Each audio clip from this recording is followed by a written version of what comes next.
Assalamualaikum warahmatullahi wabarakatuh. Hai teman pemilih, selamat bergabung di podcast KPU Kabupaten Bone. Senang sekali rasanya bisa menyapa teman-teman tentunya di ruang ngobrol yang penuh informatif, edukatif, dan inovatif. Bersama saya Indah yang akan menjadi host podcast pada episode kali ini. Nah teman pemilih, episode kali ini kita akan membahas tentang pendidikan pemilih. Nah bagaimana sekolah menjadi tempat pertama kita belajar demokrasi, dimulai dari OSIS, pemilihan OSIS sampai dengan membangun kebiasaan memilih sejak dini. Nah yang menjadi seru pada obrolan kita pada hari ini karena kita sudah kedatangan dua tamu spesial kita, yaitu Ketua dan Wakil Ketua OSIS SMK Negeri 7 Bone. Yang pemilihannya itu secara serentak ya, yang merupakan program terintegrasi dari Dinas Pendidikan Provinsi Sulawesi Selatan bersama dengan Komisi Pemilihan Umum Provinsi Sulawesi Selatan. Nah, adik-adik selamat bergabung di podcast KPU Kabupaten Bone. Nah, teman pemilih, adik-adik ini tidak cuma akan berbagi soal pengalaman, tapi juga akan menceritakan bagaimana peran OSIS dalam menumbuhkan budaya memilih yang cerdas di lingkungan sekolah. Namun sebelum melangkah jauh, boleh dong perkenalan dulu satu-satu, namanya siapa dan jurusannya apa? Mulai dari mana dulu nih? Oke, dari saya dulu ya Kak. Sebelumnya perkenalkan, nama saya Arfani dari kelas 11 Busana. Saya adalah salah satu siswi yang aktif di SMK Negeri 7 Bone dan saya adalah ketua OSIS yang terpilih saat ini di SMK Negeri 7 Bone. Balik ke saya, perkenalkan nama saya Andi Anissa Rianti Ersam, akrab dipanggil Andis. Saya merupakan siswi aktif di SMK Negeri 7 Bone yang menjadi wakil ketua OSIS periode 2025-2026 di SMK Negeri 7 Bone. Saya merupakan kelas 10 perhotelan.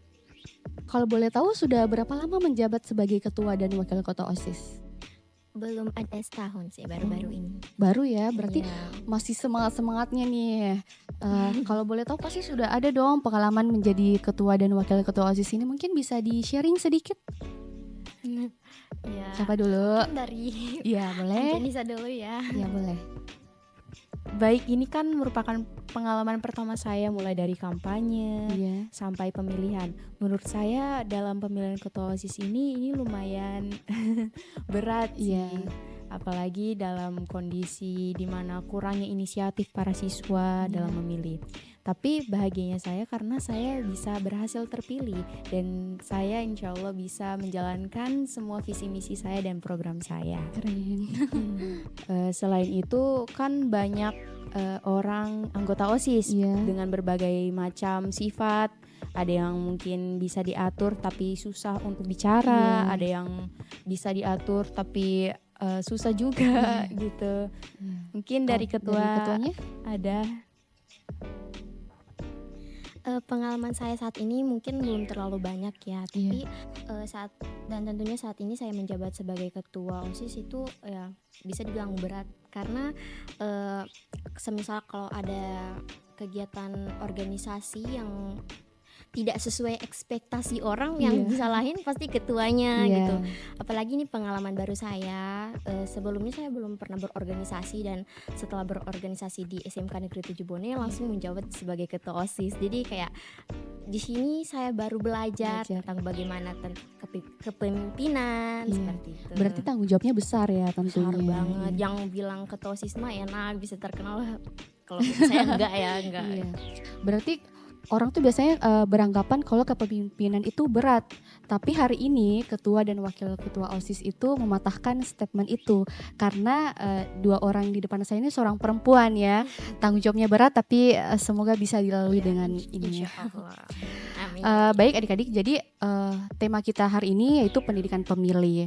Nah kalau kita berbicara tentang pendidikan pemilih kan biasanya pemilihan itu orang taunya pemilihan selesai ya. Tapi ternyata di balik itu ada proses belajarnya, ada proses pendidikannya. Nah kalau dari kacamata adik-adik sendiri ini sebagai ketua dan wakil ketua OSIS itu mengartikan pendidikan pemilih itu seperti apa? Pendidikan pemilih itu kan bukan hanya soal memilih kan Kak. Betul. Yang muncul 1 tahun sekali atau 5 tahun sekali. Kita itu sering bertemu dengan pemilihan begini seperti di ruang kelas atau di ruang organisasi. Nah Kalau misalnya kita memilih dalam 1 tahun sekali atau 5 tahun sekali itu kan cuma formalitas. Iya, betul. Nah, untuk pendidikan pemilihan kita bisa ambil dalam proses harian seperti cara kita berdiskusi, mengambil pendapat, mengeluarkan pendapat, dan berbeda pendapat tanpa ribut, serta kita juga dapat berani ambil sikap. Nah, hal ini lah yang dapat kita ambil sebagai artikan yang hal inilah yang dapat kita artikan sebagai pendidikan pemilih menurut saya. Mungkin ada yang mau ditambahkan? Oh, cukup ya. Keren sekali ya jawabannya. Seperti kita ketahui bahwa siswa-siswi ini kan pemahaman tentang memilihnya itu sangat minim ya adik-adik ya. Apalagi mungkin pemilihan OSIS itu adalah pemilihan pertama mereka. Nah, kalau dari OSIS sendiri itu bagaimana sih cara memberikan pemahaman atau memberikan bekal sebelum mereka melakukan pemilihan? Mungkin ada program apa begitu? Baik, mungkin baik, setelah kami terpilih menjadi ketua dan wakil ketua OSIS, kami mempunyai beberapa program bersama dan salah satunya itu seminar, workshop yang membahas mengenai pengetahuan dan lain sebagainya. Dan kita akan memasukkan tentang pendidikan pemilihan. Kami akan memberikan informasi seputar cara memilih calon dengan baik dan bijak. Nah, yaitu memilih berdasarkan visi dan misi calon, bukan sekedar popularitas saja. Karena kebanyakan orang saat ini memilih karena dia itu teman dekat, ikut-ikutan, tidak sesuai dengan visi misi yang cocok dengan sekitar gitu. Karena dia taunya ini ikut kesini. Berarti seperti workshop ya dengan seminar pendidikan pemilih. Oh, itu keren loh itu. Baik adik-adik, seperti yang kita ketahui juga kan ini era digitalisasi ya, informasi itu cepat sekali. Kadang kejadian di sini 1 menit sudah sampai di sana, ya. Benar tidaknya telan ya. Apalagi kalau masa-masa pemilihan itu sensitifnya ya. Kadang berita informasi hoax itu cepat tersebar. Nah, kalau dari OSIS sendiri itu bagaimana caranya? Kalau dari adik-adik ya, bagaimana caranya menangkal informasi yang tidak akurat seperti itu? Mungkin dari wakil saya bisa menjawab. Kita tahu tuh sesuai yang kakak sampaikan kalau informasi sekarang cepat, tapi kebenarannya itu masih dipertanyakan. Nah, tentu kalau OSIS ikutan menyebar, OSIS itu juga kena. Yang belum jelas, kami justru yang jadi masalah. Nah, maka dari itu himbauan dari kami atau ketegasan dari kami memberi himbauan kepada anggota OSIS untuk tidak menyebar informasi yang belum tentu akurat, gitu. Oh, berarti semua dimulai dari OSIS ya? OSIS dulu. Tapi kalau misalnya ada informasi dari luar itu juga susah untuk ditangani. Tapi setidaknya ada imbauan ya atau informasi kepada teman-teman bahwa untuk menangkal informasi yang tidak akurat itu. Iya, betul Kak. Nah, sebelum melanjutkan pertanyaan ini mungkin boleh di-share dulu dari adik-adik tentang jurusannya. Mungkin teman pemilih dan teman-teman di luar sana juga mau tahu kalau jurusan busana ya tadi sama perhotelan itu kesibukannya di dalamnya apa saja sih, kegiatan apa, mungkin bisa di-share? Baik, kalau misalnya di perhotelan, kan di perhotelan itu hospitality. Kita melayani tamu. Jadi tamu merasa nyaman dengan kita, Kak. Kita melayaninya. Nah, di perhotelan itu Kak, kita belajarnya bukan cuma resepsionis atau apa, kita juga belajar dari hal dasar seperti cara menyapu yang elegan sesuai hotel, standar hotel, laundry hotel. Kita juga belajar struktur di bidang-bidang hotel apa saja di situ dan yang paling tertinggi apa.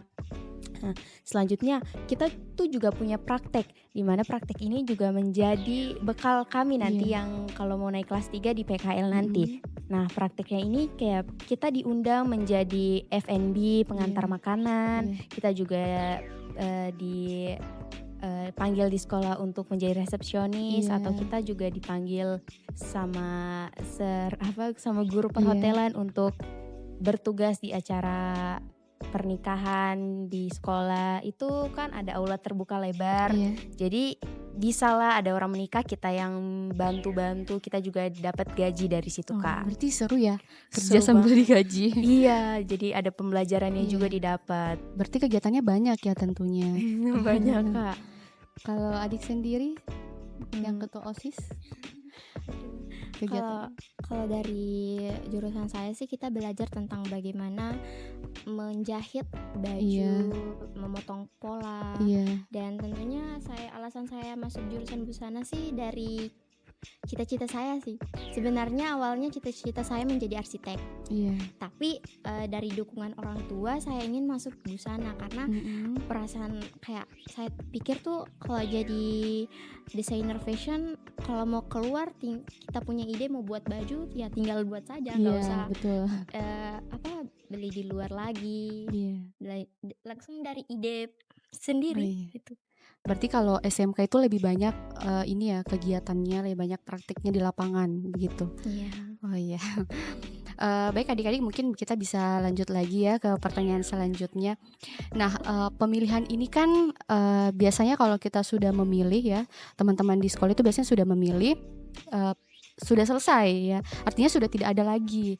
Nah, kalau dari OSIS sendiri itu ada ndak sih program jangka panjang ya, untuk memberikan pemahaman kepada siswa-siswi itu, untuk belajarnya itu harus tetap ongoing gitu, ada ndak sih dari adik-adik? Ya tentunya kita akan mengadakan workshop pemilihan.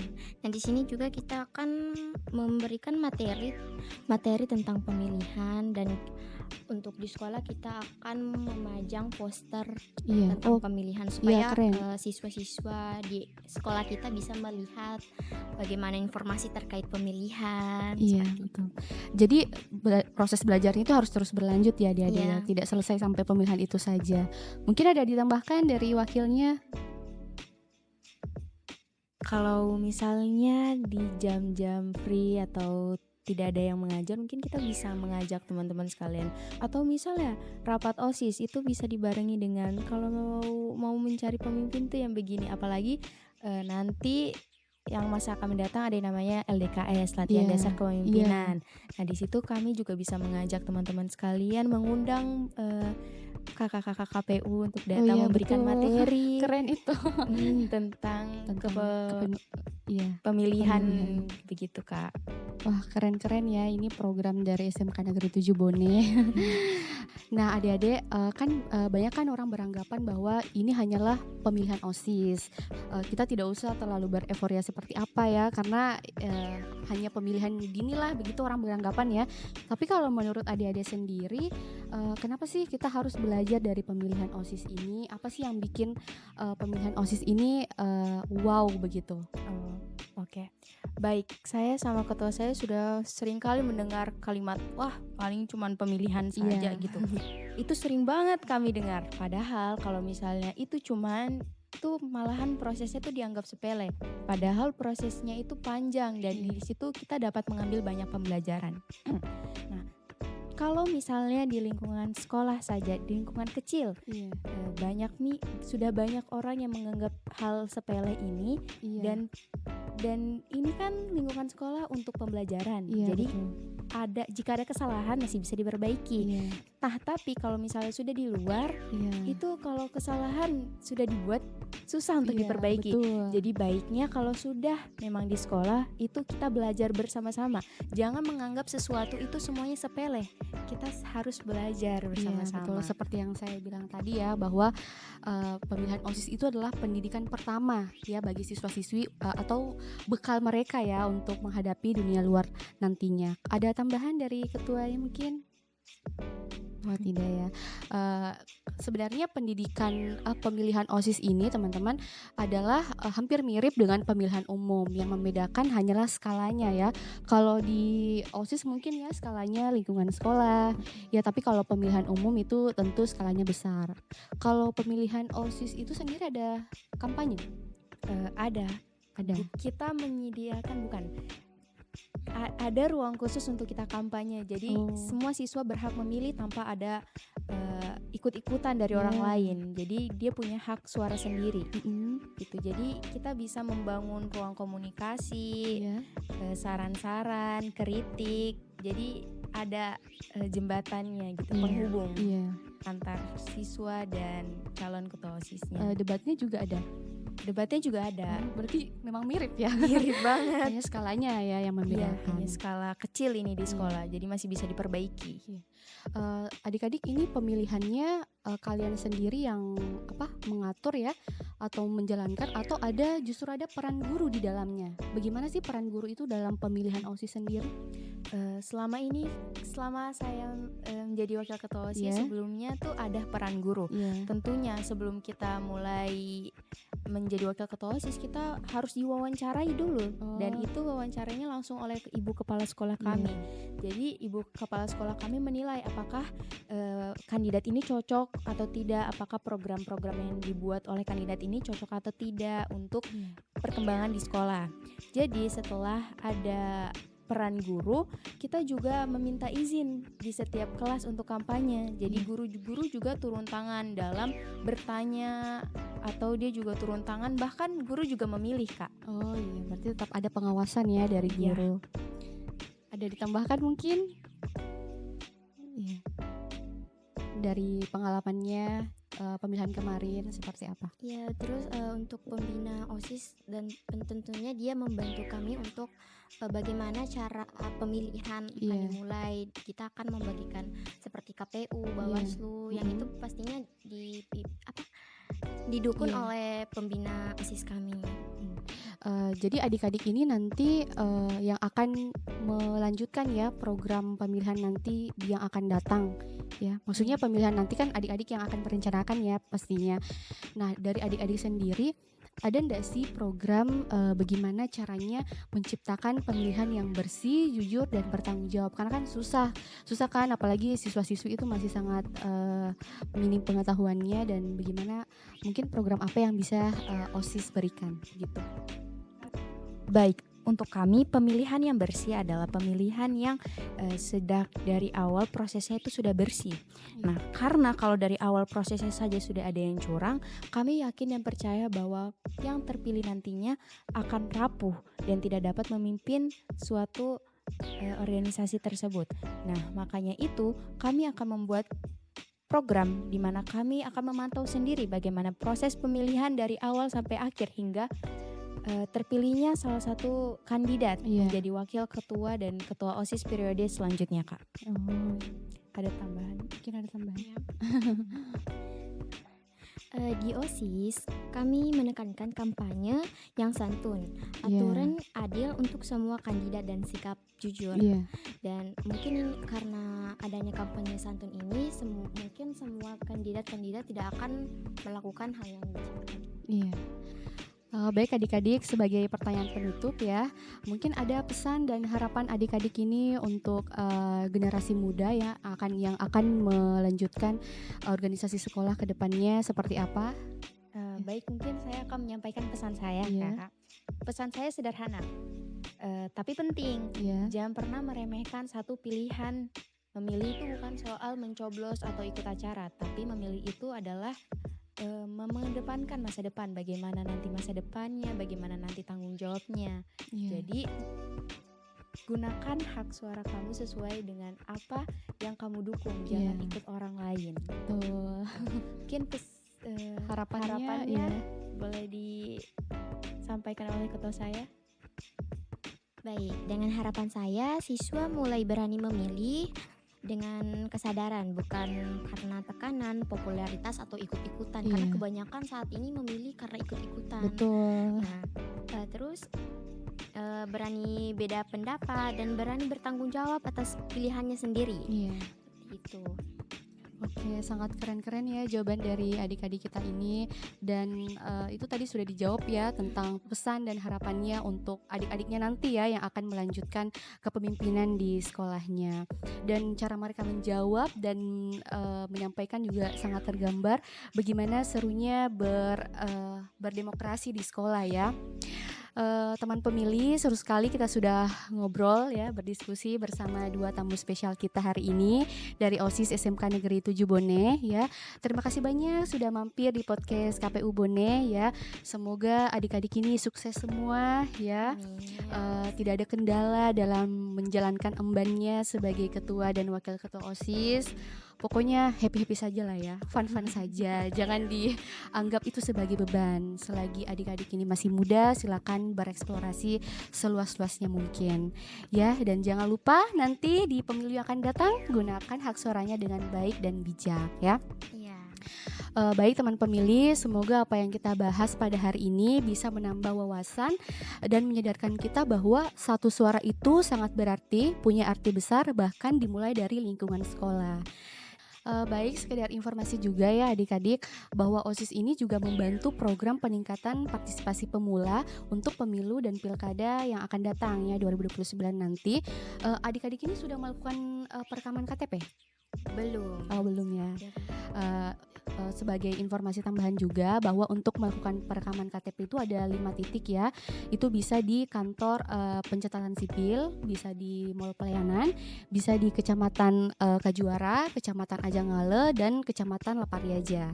Ya, dan selanjutnya memastikan diri ini terdaftar dengan cek DPT online. Jadi adik-adik bisa cek apakah adik-adik terdaftar itu di website DPT online ya. Atau mendaftarkan diri di helpdesk PDPB KPU Kabupaten Bone. Bisa datang langsung ya di kantor KPU Kabupaten Bone. Teman pemilih, sampai jumpa ya di episode podcast lainnya yang tentunya lebih bermanfaat, lebih seru dan lebih edukatif, tentunya hanya di podcast KPU Bone. SMK Negeri 7 Bone, Bridge to Success. KPU melayani. Wassalamualaikum warahmatullahi wabarakatuh.